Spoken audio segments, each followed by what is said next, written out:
নমস্কার বন্ধুরা, সনাতনী শিক্ষা চ্যানেলে সবাইকে স্বাগতম। 2025 সালের 19 আগস্ট রোজ মঙ্গলবার ভাদ্র মাসের কৃষ্ণপক্ষে তিথিতে করেছে এই অন্নদা একাদশী। একে অজা একাদশী বলা হয়। জন্মাষ্টমীর 2 দিন পরেই পড়েছে এই একাদশীতে। আর হ্যাঁ, আমরা এই চ্যানেলে ধর্মীয়তাত্ত্বিক বিষয় তুলে ধরার চেষ্টা করি।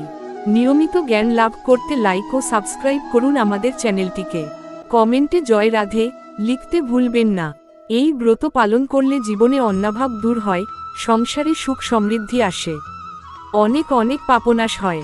ভগবান বিষ্ণুর পূজা এই দিনে বিশেষভাবে ফলদায়ক বলে শাস্ত্রে উল্লেখ আছে। ভক্তরা উপবাস বা নির্দিষ্ট নিয়মে ফল আহার করে দিনটি কাটান।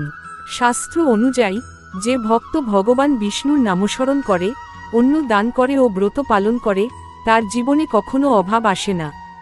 বিভিন্ন পুরাণে অন্নদা একাদশীর কয়েকটি ব্রতকথা আছে। তার মধ্যে পদ্মপুরাণে উল্লেখিত এবং কৈবর্ত পুরাণ উল্লেখিত ব্রতকথা আজকের ভিডিও মাধ্যমে জানবেন। পদ্মপুরাণে বলা আছে, এক সময় বিদর্ভ নামের রাজ্যের রানী কুন্দবতী ভগবান বিষ্ণুর আশীর্বাদে অনন্যদা একাদশী ব্রত পালনের মাধ্যমে দুঃখ কষ্ট থেকে মুক্তি পেয়েছিলেন। সেই থেকেই এই ব্রতকে অত্যন্ত শুভ ও কল্যাণময় ধরা হয়। অন্নদা একাদশী পালন করলে সংসারে সুখ শান্তি আসে, দারিদ্র্য ও ঋণ থেকে মুক্তি, ভক্তের পূর্ব জন্মের পাপ ক্ষয় হয়। এখন জেনে নেই কৈবর্ত পুরাণ অনুযায়ী অন্নদা একাদশীর ব্রত কথা। একবার রাজা যুধিষ্ঠির শ্রীকৃষ্ণকে অন্নদা একাদশীর মাহাত্ম্য কথা শ্রবণের ইচ্ছা প্রকাশ করলেন। তখন ভগবান শ্রীকৃষ্ণ একে একে বলতে শুরু করলেন। রাজা হরিশ্চন্দ্র ছিলেন সূর্যবংশের রাজা। তিনি সত্য ও ন্যায়ের পথে চলতেন। তার রাজ্যে সবাই সুখী ও সমৃদ্ধ ছিল। একদিন ঋষি বিশ্বামিত্র রাজাকে পরীক্ষা করতে চান। তিনি রাজাকে তার রাজ্য দান করতে বলেন। রাজা সত্যনিষ্ঠার সঙ্গে রাজ্য দান করেন এবং পরিবারসহ বনবাসে চলে যান। পরবর্তীতে ঋষি আরও একটি দান চেয়েছিলেন। রাজা তার স্ত্রী তরামতি ও পুত্র রোহিতাশ্বকে বিক্রি করেন এবং নিজেও দান হিসেবে বিক্রি হন। রাজা হরিশ্চন্দ্র বুঝতে পারছিলেন না জেনে কি করবেন। দিশেহারা হয়ে পড়েছিলেন।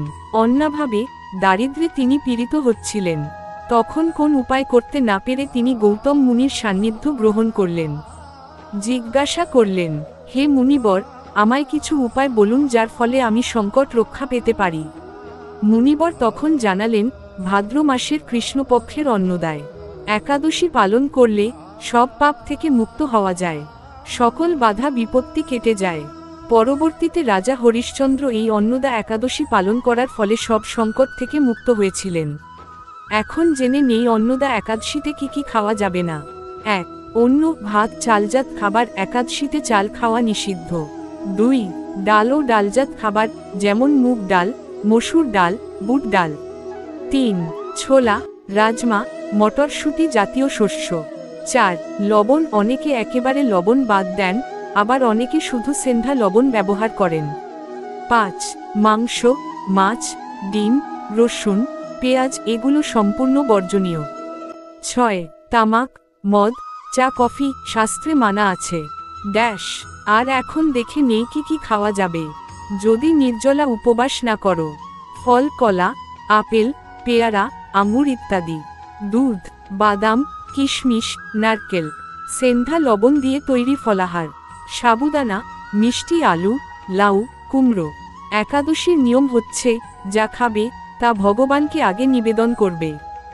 যারা পারে তারা নির্জলা, জল ছাড়া বা শুধু জল ফল দিয়ে উপবাস করে। আমি পালনের সময়সূচি উল্লেখ করে দিচ্ছি, আপনারা স্থান অনুযায়ী পালনের সময় দেখে নিতে পারেন। পরিশেষে ভক্তজন, আজকের এই অন্নদা একাদশীর মাহাত্ম্যের কাহিনী যদি আপনাদের ভালো লেগে থাকে তবে ভগবান বিষ্ণুর এই লীলাকথা মনে ধারণ করুন। একাদশী পালন করলে সংসার জীবনের দুঃখ কষ্ট দূর হয়, আর আত্মা পায় পরম শান্তি। আপনাদের কাছে অনুরোধ, আজকের ব্রত ও ভক্তিমূলক কাহিনী যদি হৃদয় সাড়া জাগায় তবে অবশ্যই এই ভিডিওটি লাইক, শেয়ার ও সাবস্ক্রাইব করবেন আমাদের চ্যানেলকে।